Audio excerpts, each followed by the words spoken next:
It started with laughter.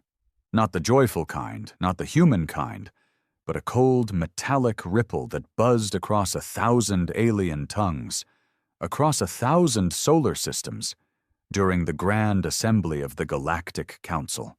They laughed at the primitive species from the third planet of a minor star. They laughed at Earth.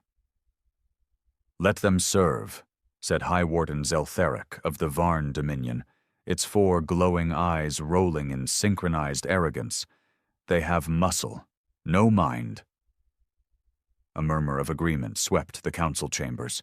Hundreds of alien species, each more arrogant than the last.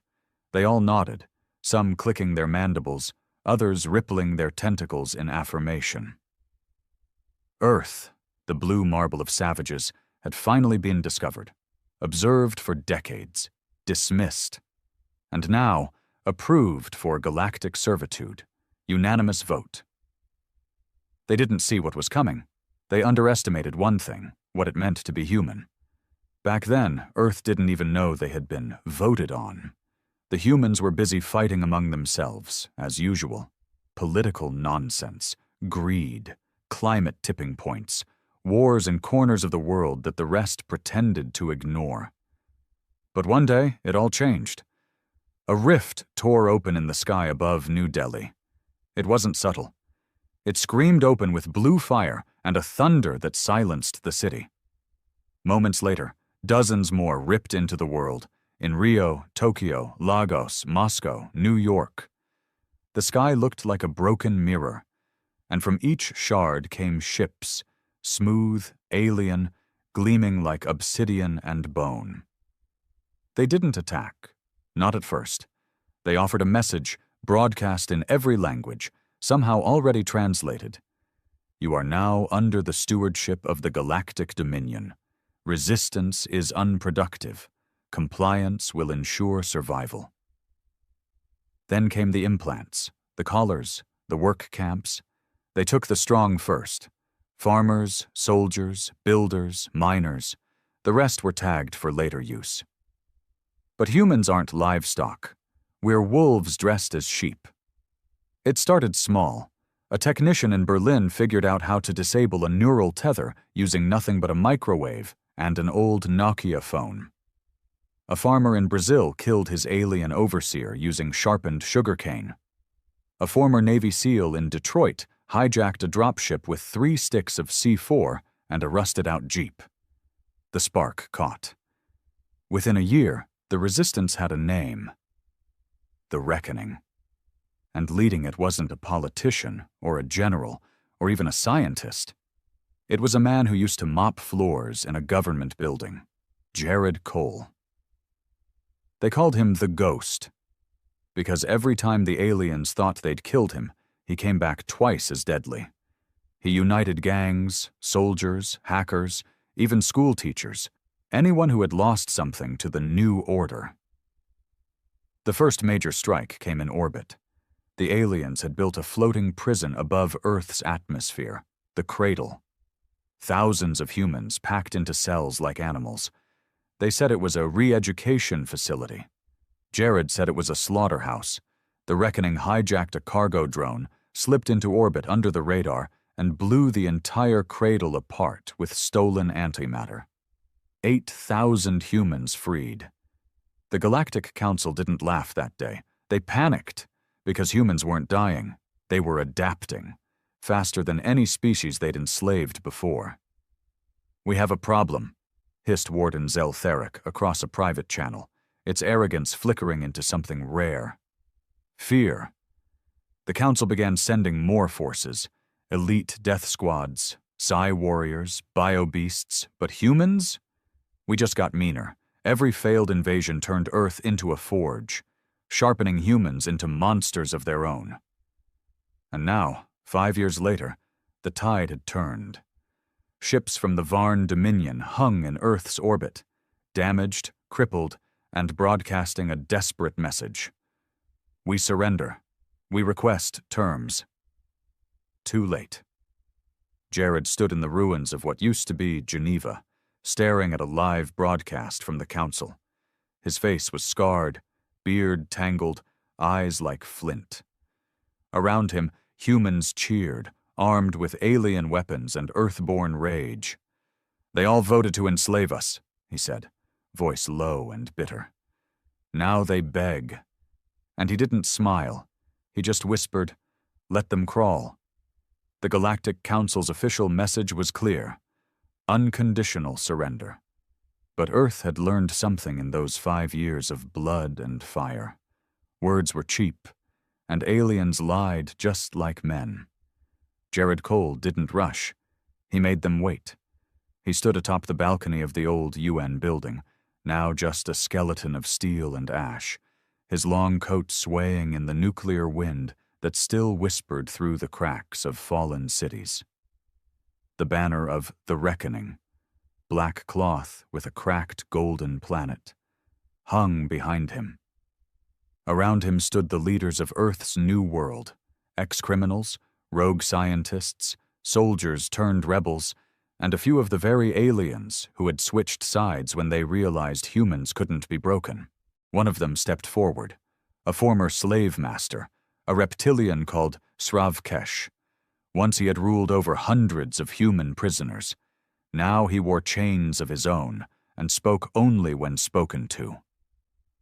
"They will offer technology," Sravkesh rasped. "Medicine, energy. They'll give you everything they once hoarded. All they want is peace." Jared didn't blink. "And when they get strong again, what happens then?" Sravkesh said nothing. He already knew the answer. Everyone did. "You don't forgive people who voted to enslave your children." Earth's surface was still scarred. Cities rebuilt with alien scraps. Entire populations missing, some still trapped in off-world labor pits. But the heart of humanity, the thing that kept it from dying, was stronger than ever. Unbreakable. Back in orbit, the Council's flagship waited. The Eminence of Order, a silver spire the size of Manhattan, hovered under a white flag. Dozens of diplomatic vessels stood beside it, shields down. Vulnerable. Begging. Jared ordered the fleet to stand by. "Let's remind them what surrender looks like." He climbed aboard the Iron Whale, the first warship Earth had built with stolen alien tech. It wasn't pretty. Rough edges, exposed wiring, angry red thrusters.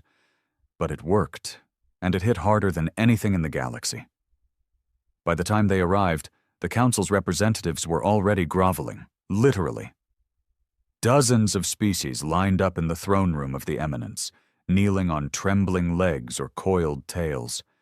No royal robes today, no glittering eyes of superiority, just fear. That sharp, bitter kind that humans knew all too well. A translator bot buzzed. "Esteemed humans of Earth." Jared cut it off with a raised hand. He didn't sit in the chair they'd prepared. He stood, arms crossed. "You knew we were intelligent," he began, voice calm but slicing. "You studied us, you watched us, and still you thought slavery was your right." Silence. A councilwoman from the Azure Winds, a bird-like species with sapphire feathers, stepped forward. "We underestimated the emotional volatility of your kind," she said, voice shaking. "We viewed you as useful, not equal." "Useful," Jared repeated coldly. "Is that what you called my sister before you worked her to death mining plasma rocks on Eris Prime?" The birdwoman bowed her head, and something inside Jared almost softened. But then he remembered the smell of burning cities, the sound of crying children dragged into alien ships, the taste of blood in underground bunkers. A diplomat from the Dral Collective raised a hand. "We have no military left. Earth controls half the orbital routes in Sector 9. You've won." Jared's eyes narrowed. "No," he said. "We haven't even started." He turned and looked at General Thompson, his second in command, an ex-Marine with a mechanical arm and nothing left to lose. "Tell the fleet to seize all Council ships still operating within Earth's star systems, confiscate their cores, Strip their engines, and if they resist—" He didn't finish. Thompson smiled. "Yes, sir." The council chamber erupted in murmurs, some pleading, some furious. "You can't. We surrendered. We gave you peace." Jared raised his voice, louder than all of them. "You gave us a graveyard." And with that, he turned and walked away, his boots echoing across the floor that once belonged to slavers. Back on Earth, the people didn't want a treaty. They wanted justice. They wanted retribution. And Jared? He wanted something worse, not to destroy the council.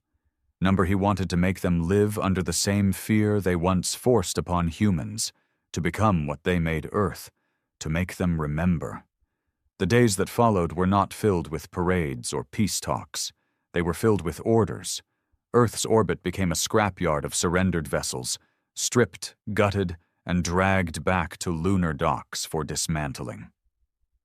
What couldn't be salvaged was repurposed into floating war monuments, reminders of how close humanity came to extinction and what it took to survive. The Galactic Council's members, once majestic sovereigns of entire star systems, now waited in iron cells, underground bunkers, or reinforced stasis tanks. They weren't tortured. No, Jared refused to let humans become monsters. But he made sure they felt powerless, the same way Earth once had, when alien collars burned into the backs of children's necks. Jared spent his nights in the command center beneath Mount Elgon, one of the few places the orbital strikes had never touched. The mountain had been turned into Earth's central hub, a city of underground tunnels, labs, war rooms, and prison blocks. He rarely slept. Victory didn't feel like it should. It didn't taste sweet. It was ash in his mouth. Every day he walked past scarred civilians, empty chairs at mess halls, names etched into the black wall of the fallen. Each name a person, each one a reason he couldn't stop. Then came the transmission. It wasn't from the council. It was from a fringe world in the outer fold. Humans, Jared realized, who'd been taken years ago and never found. The camera was shaky. The speaker was a boy, maybe 17, with sunburned skin and blood on his lip. "This is Colony Breaker 12, the kid said. "We are survivors of the Varn slave camps on Delta Core. We have taken the facility. We are free, and we are armed." Behind him were dozens of others, young and old, all holding alien weapons. A few wore pieces of dead overseers' armor like trophies. Others carried scraps of old Earth gear, patched with wires and courage. The boy looked into the lens. "Tell Earth we're ready to come home, or we'll burn our way there." The signal cut. Jared leaned back, hand gripping the edge of the cold metal table. He stared into the dark, then turned to Thompson and said, "Send ships. Bring them back. Every last one." "And if someone tries to stop us," Thompson asked, "then we take their planets too." Word spread fast. Earth was coming for its people. But what really shook the galaxy wasn't Earth's anger. It was their efficiency. Humans weren't like other species. They didn't hesitate. They didn't spend decades in debate or protocol. In less than a month, Earth's newly formed Orion legions swept through 3 neighboring systems, rescuing prisoners, wiping out resistance, and converting every enemy base into forward outposts. The galaxy had changed overnight. And the Council? It was crumbling. Some members begged to align with Earth, offering bribes, weapons, even entire moons. Others tried to flee, only to be intercepted by Earth's fleet or by the growing number of alien species who had sided with humans, either out of guilt or fear. But not all resistance was gone. From the dark edges of the galactic rim, whispers began to rise. Of something old, something angry, the Razun conglomerate. They hadn't voted on Earth's enslavement, not because they objected, but because they didn't care. The Razun believed in only one thing: dominance through fire and extinction. And now, seeing the Council on its knees and humans rising fast, they saw an opportunity. An opportunity to crush Earth before it became unstoppable. The first attack was surgical, a stealth missile through a wormhole straight into Earth's outermost relay station near Pluto. Gone in a silent blue flash. Jared received the alert in seconds. "Razoon," he said, grinding the word like broken glass between his teeth. "They want war?" Thompson asked. Jared's stare was steel. "Number they want, a warning." He stood up. "Then let's give them a memory instead." The attack on the Pluto relay station was the first direct strike Earth had taken in nearly a year, and it left no survivors, no bodies, just ashes and silence. The Razoon had sent a message, not with words, but with precision. Unlike the Council's arrogance, the Razoon were something else entirely. Ancient, militant, fanatical. While the rest of the galaxy evolved, they had built fleets, war moons, and death cultures. Entire civilizations had vanished into their obsidian warships. Jared Cole had read about them. Once. Long ago. Footnotes in stolen alien archives. Warnings, really. Most civilizations that encountered the Razoon didn't live long enough to warn anyone else. But now Earth had their attention. Good. Jared didn't hesitate. Within hours, Earth's fleet, nicknamed the Iron Choir, was mobilized. 37 vessels, human and hybrid built, each scarred from previous campaigns but more dangerous than ever. These ships weren't polished, they weren't elegant, they were brutal, with thick hulls, kinetic cannons, and railgun arrays that could tear moons apart. Their destination? Vorax 5, a refueling station recently acquired by Earth, and now the site of another Razoon attack. Jared led the mission personally. He wanted them to see his face. As Iron Whale dropped out of warp, the scene unfolded like a nightmare. Flaming husks of human ships floated near the station's orbit, their distress signals still blinking like dying heartbeats. And in the distance, them. Sleek black ships shaped like twisted daggers, drifting in perfect silence. No signals, no language, just presence. Jared's voice cut through the command deck like ice. "Weapons online. No warnings, no negotiation." He stood behind the gunnery officer, eyes fixed on the screen. "We are not the Galactic Council. We don't beg for peace." The first barrage came from Earth. Railguns ripped the vacuum, hammering into the lead Razoon vessel. It didn't dodge, didn't flinch. It just took the hit, and then responded. Light exploded across the darkness. The Razoon weapons weren't like others. They weren't beams or blasts. They were rips in reality, dark energy tearing into matter, folding ships like paper. One of Earth's forward frigates blinked out of existence in a flash of black static. But Earth had learned. The other ships didn't break formation. They surged forward. General Thompson's voice came over comms. "All squadrons, engage Delta formation. Target weak points near the dorsal fins. These bastards bleed like the rest." And bleed they did. The Iron Choir closed in like a swarm of angry hounds, tearing into Razoon ships with everything they had.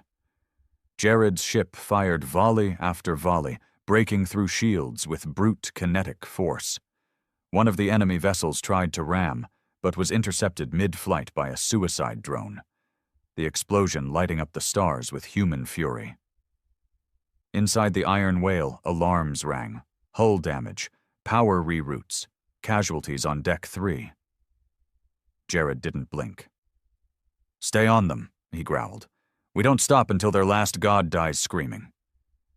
The battle raged for over 6 hours. By the end, half of Earth's fleet was gone or crippled. But the Razoon, annihilated. Their flagship was pulled into the gravity well of Vorax 5, smashing into the planet's surface with a roar that cracked the ground for miles. The others either fled or were reduced to floating scrap. The silence after was eerie, but it wasn't peace.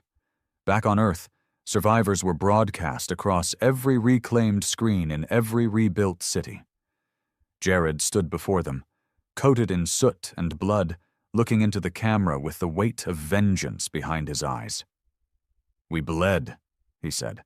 "We lost people, good people." He paused, breath tight. But make no mistake, this was not a victory. The screen flickered to the wreckage. The names of the fallen scrolled in silence. "This is a message." He leaned in. "To every Razun warlord hiding in shadow, you came to kill us. You failed. Now we're coming for you." He cut the feed. And in the silence that followed, Earth didn't mourn. It prepared. Because Jared knew the truth now. This wasn't just revenge anymore. This was the beginning of humanity's reign. There were no more votes now. No more councils. No more debates in the comfort of marble halls orbiting suns light years away. The galaxy was different. Earth had made it different. After Vorak's fief, fear spread faster than light. Entire species who once looked down on humans were now trying to erase their past crimes. Suddenly, archives disappeared. Old treaties were rewritten. War records mysteriously lost.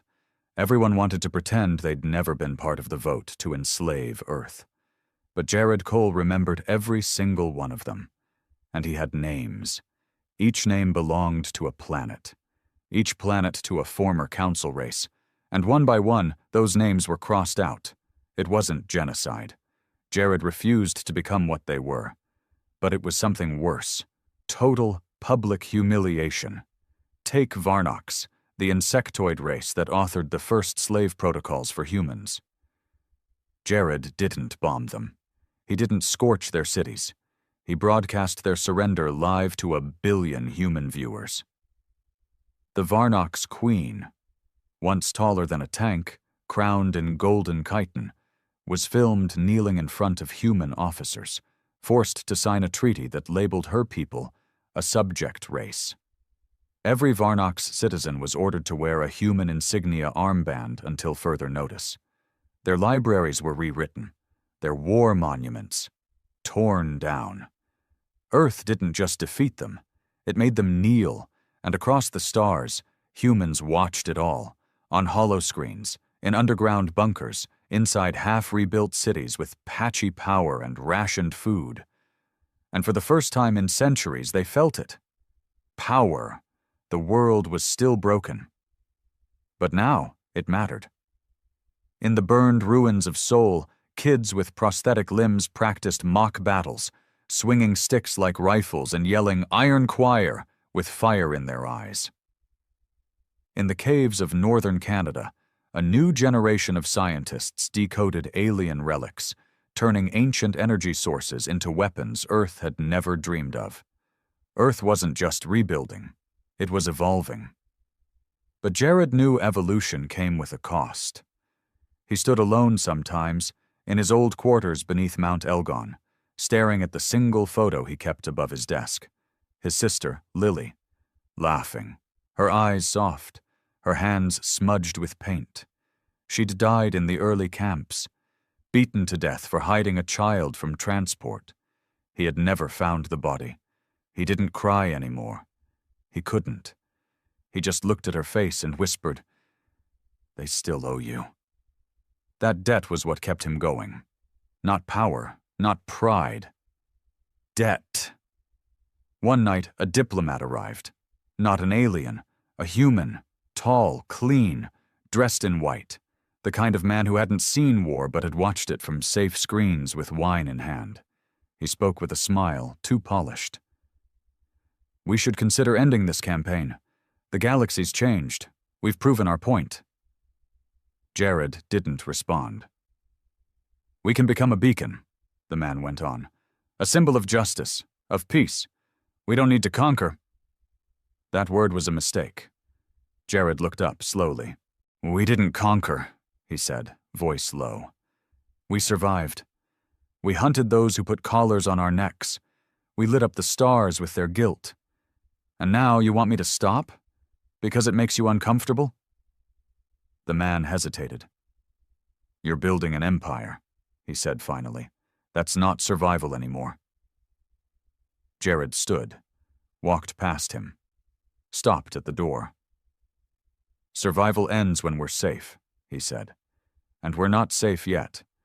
Not while the Razoon still breathe. Not while other species still whisper about putting us back in chains the moment we blink." He opened the door. "Get off my planet." The diplomat left. Quickly, word spread. Jared Cole was not a ruler. He was a reckoning, and the galaxy would have to live with that. Back in orbit, Earth's engineers tested the first event hammer, a massive weapon built from a collapsed star core. It could crush moons. It had no official use, but it had a message etched across its hull in a dozen alien languages. Never again. They called it the Red Silence. The Razoon home system, hidden in a pocket of space veiled by gravitational shadows and cloaked wormholes, wasn't just hard to find. It was meant to stay unfound. The Razoon had made sure of that. Not because they feared attack, because they feared witnesses. What they did on their homeworld didn't need oversight or laws. It was where they bred their war priests, trained child executioners, and turned entire planets into slaughter temples. No diplomacy, no politics, just dominance, refined and worshipped. But now Jared had found it.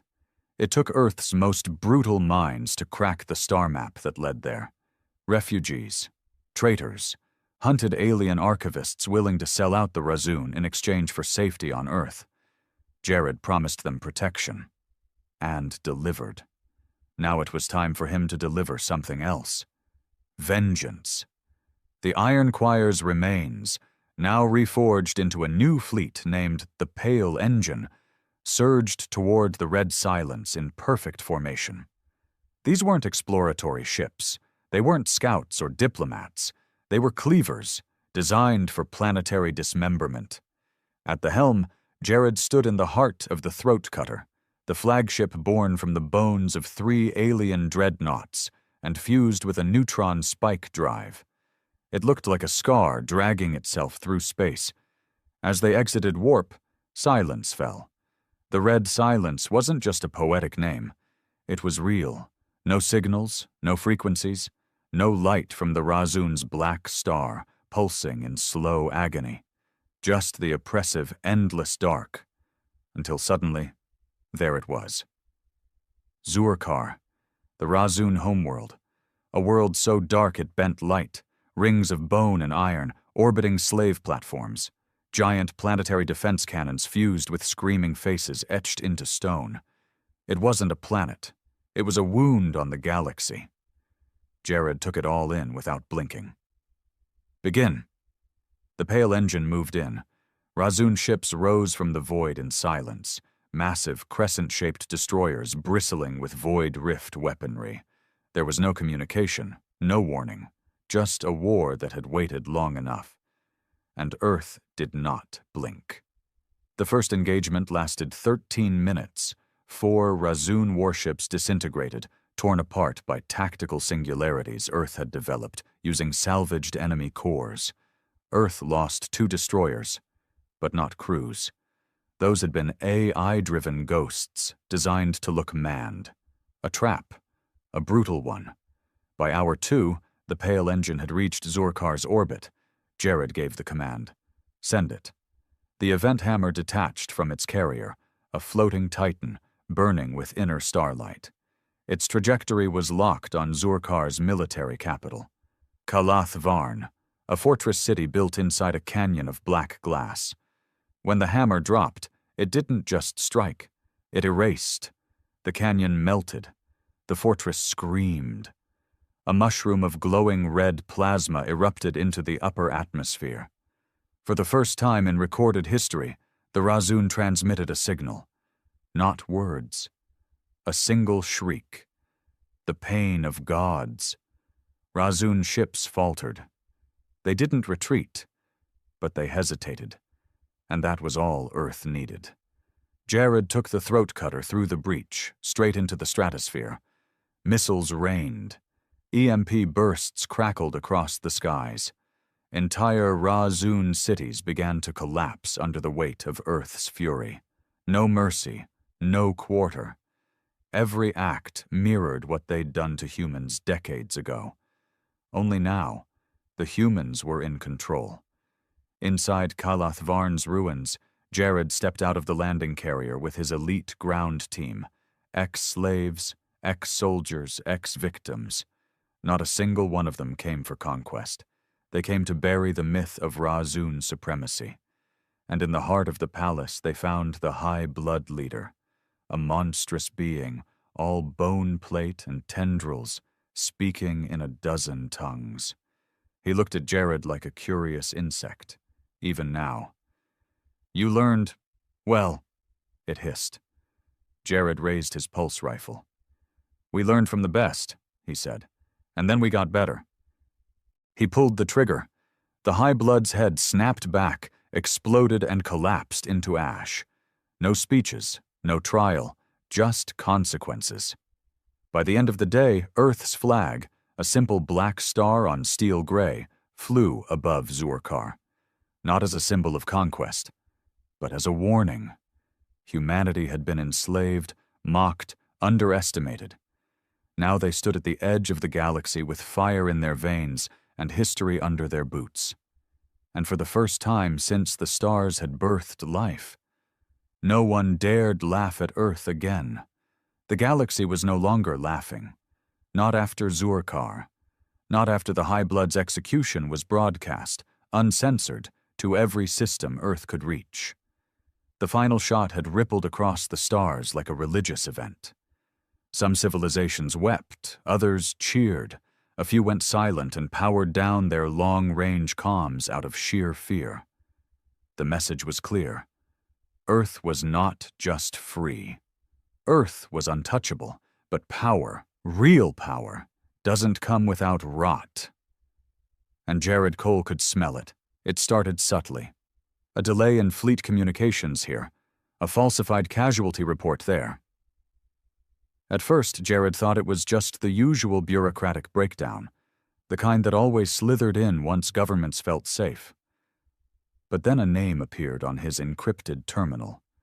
Admiral Rowan Madek, an old ally, one of the original commanders from the first counterattacks, a brilliant tactician, a brutal fighter, and lately, a whisper in too many dark places. Jared reviewed a report forwarded by his intelligence officer. Rowan had met with several independent colonial delegates from former Council worlds. The logs showed trades of weapon schematics, fleet positions, even troop codes. Treason. Except Jared didn't want to believe it. Not from Rowan. So he went to find out himself. He took a stealth craft, no escorts, no fanfare, and flew to Axiom 7, the isolated fortress planet where Rowan had stationed his forces for reconstruction and training. Axiom 7 was cold, covered in frost plains and sky towers, perfect for keeping secrets. Jared landed without clearance, marching across the landing bay with a pulse pistol at his side and a fury in his gut. Rowan was waiting. "Didn't expect a visit," he said, smirking, arms folded as his command officers stood awkwardly behind him. Jared's reply was a growl. "You're selling out Earth?" "Earth?" Rowan laughed, bitter. "You mean your empire? Your cult of vengeance? Jared, this isn't Earth anymore. It's you, just you. Your face on every victory, your name on every blade." Jared's jaw tensed. "I didn't build a cult. I built protection. Something you used to believe in." "I still do, but not like this, not with fear." Jared stepped closer. "Fear's the only thing that kept us alive." "You think we're alive?" Rowan snapped. "Half our people are starving on frontier colonies while you're dropping neutron bombs to make a point. Earth didn't survive to become the thing it hated." Silence. Just the hum of generators and the breath of soldiers too scared to interrupt. Jared looked him in the eye. "So what?" You'll bring the council back? Negotiate with the same cowards who watched us burn? Roan's voice dropped. I'll build something new, without you. And that was it. Roan wasn't trying to fix Earth. He was trying to replace Jared. The shot came fast. Not from Jared. From behind. A rail dart tore through Roan's second-in-command. She hit the deck before anyone could scream. Jared didn't flinch. That was your warning shot. Roan's face twisted, not in fear, but regret. You're not the man who let us out of the chains. No, Jared said, turning away. I'm the man who makes sure we never wear them again. He left Roan alive. Barely. Back on Throat Cutter, Jared sat alone in the dark, hands bloodied, chest aching. He didn't speak, didn't move. He just stared at the stars. Was Roan right? Had Jared gone too far? Had he become the very tyrant Earth once feared? But doubt couldn't stop what had already started. That night, 2 more colonies declared independence. That week, a human civil fleet vanished near the Grelix system. That month, a message came from a deep space probe near the Galactic Rim. Not a distress call, a warning. Something bigger than the Razun was watching now, and it had noticed Earth. The signal came through, broken, almost like a whisper buried beneath static. At first, Earth's deep space net dismissed it as background radiation, some dying sun coughing its final breath. But then came the pattern. A pulse in perfect intervals, coordinates, binary, and then, in unmistakably clear Old Earth English, we remember the fire. It wasn't human, but it knew them, and that terrified Jared more than the Razun ever had. For days, Earth's orbital command scrambled to decode the message fully. Hundreds of linguists, exocryptologists, and rogue AIs were patched together like a hive mind. What they found wasn't just a warning. It was an invitation to a system far beyond any charted routes, a blank zone past the galactic rim. What lived out there? No records, no memory. Not even Razun files contained mentions of that region. And if those monsters hadn't dared to log it, that meant one thing. They feared it. Jared didn't hesitate. He mobilized the Throat Cutter, escorted by only 2 other ships, Dogma and Relic.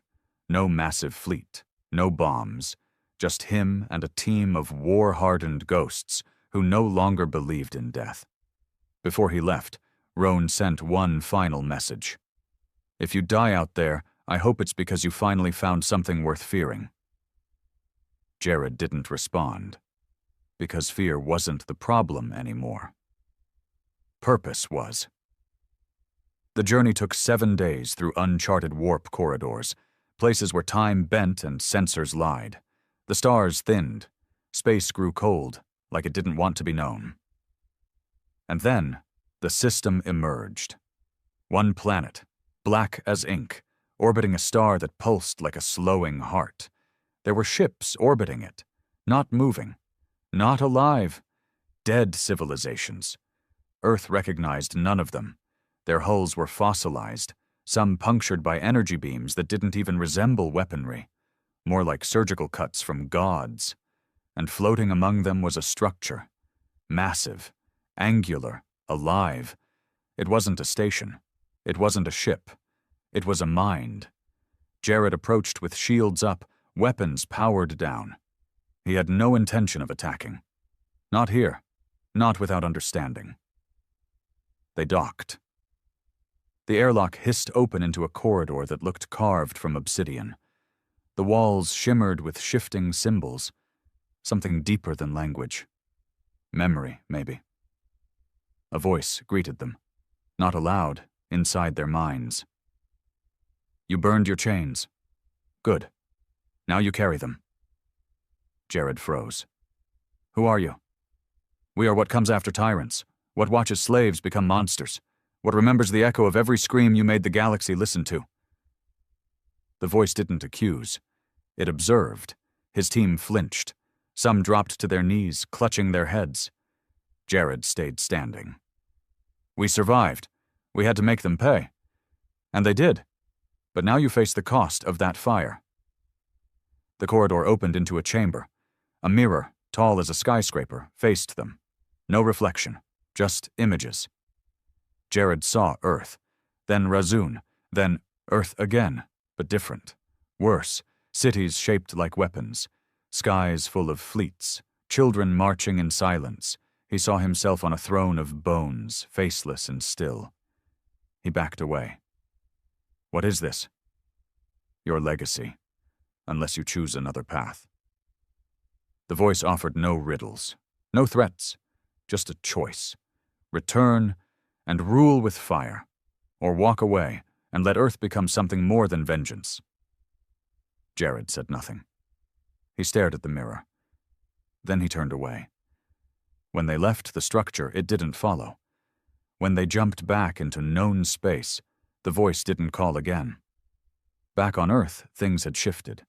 The colonies that once tried to secede stopped. Roan sent no more messages. The fear that had begun to spread had dulled, replaced by uncertainty. A crack in the storm. Jared called a summit. No war speech. No ultimatums. He stood before Earth's first united leaders, the survivors of every species who had stood beside humans when the stars burned. And he said just 3 words. "It ends now." There would be justice, still. But no more war for pride. No more empires built on ash.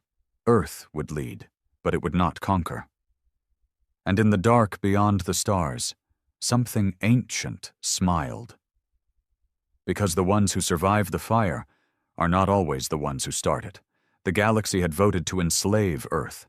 Now they would watch Earth become its salvation or its judge.